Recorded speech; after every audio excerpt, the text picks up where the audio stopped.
Hi, it's Mike DelSignore. In today's video, I want to talk about a case I had in the Dedham District Court. And the reason I want to talk about this case in today's video is I think it illustrates one point, that when you have an OUI, when someone's charged with an OUI, one of the ways you can win it, let's say the case is difficult, let's say there's an accident, one of the ways you can win the case is really by presenting a different version, a different story to the jury or to the judge. In this case, I'm going to reference it was in front of a jury, but sometimes I can do these cases in front of judges too. This was a case where my client crashed into, basically it was a state police detail. So not a great start to the case. You know, you read that, it's certainly accidents are a strong indication somebody might be impaired, but it's not the last word.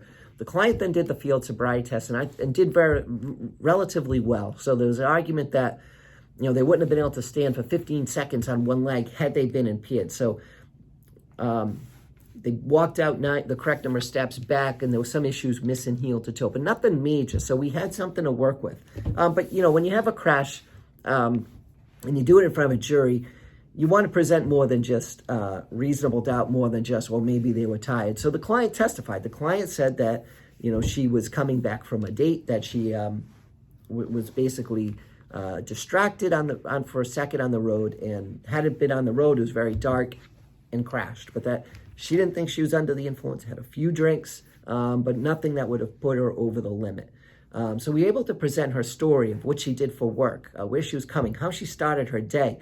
And frankly, I think it gave the jury a reason to think, well, maybe this wasn't alcohol. Maybe she was tired. She'd gone through a lot. And I think it also does another thing. It allows the jury to connect with the person. And now it's not just somebody sitting in a chair. Now they know, okay, this person has a mom, this person has a family, a job, and she's trying her best to get ahead in school.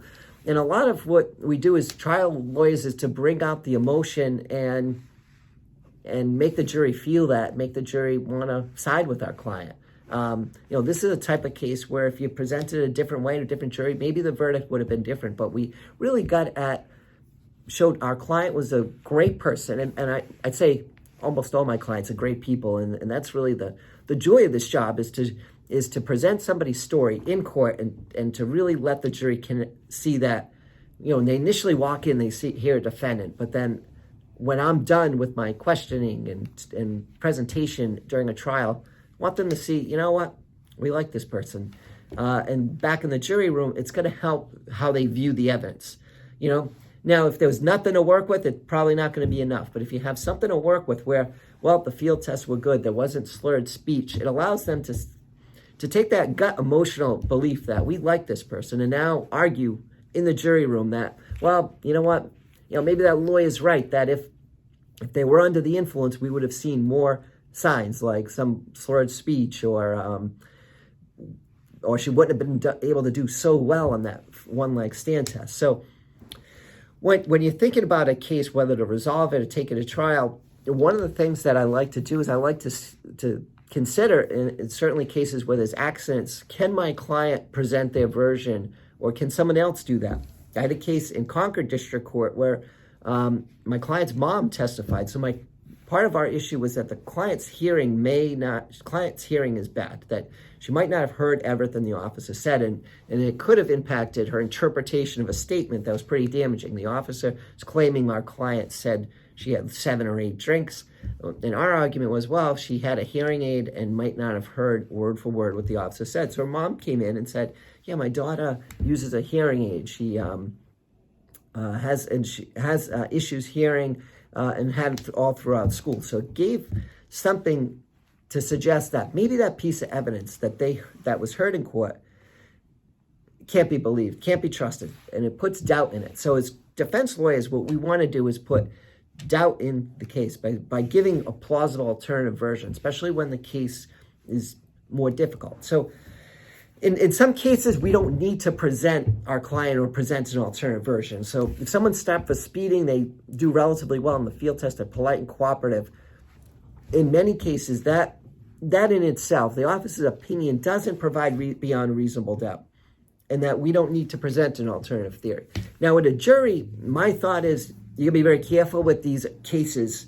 And I think I've seen other lawyers do this. I've certainly done it in my career where you put a case in front of a jury where you think, the person did a lot of things right. You don't need to present. There's enough reasonable doubt. And the jury comes back guilty. So with a jury, I think you got to be careful. With a judge, I've been in front of almost all these judges in Massachusetts multiple times. I've had other bench trials with them. I sort of know their strike zone, so to speak, on what is reasonable doubt and how they'll interpret it. So so with a judge, it's a known quantity, somebody I've been in front of before. If I think it's a weak case, I'll often recommend a bench trial. If you're in a court where maybe you can't do a bench trial and you have this kind of lack of evidence case, that's kind of something I would always talk about with the client was, can we put the client up? Can we add a little more to it? Because it can go either way. These bench trials where you think there's not enough evidence, you got to be careful with those. If there's a video, I feel more comfortable not presenting the client because then we have something else. Or if there's a picture, something else. It's just something objective. But that's part of what we do as attorneys in guiding you through the process, tell you whether you should testify, not testify, help you make important decisions in the case. And so if you're charged with OUI, keep these things in mind, and I can help you. Call, text anytime. My number is 781-686-5924. My name is Michael DelSignore. Here to help, guide you through the process, tell you how to get your license back, tell you the ins and outs of how to challenge a breath test, and really get you through the entire process. Call, text anytime. My passion is helping people charged with OUI in Massachusetts. And I do a lot of work out of Dedham District Court, but I go all over Massachusetts, and I'm known statewide for defending OUI cases. Be glad to help you with your case.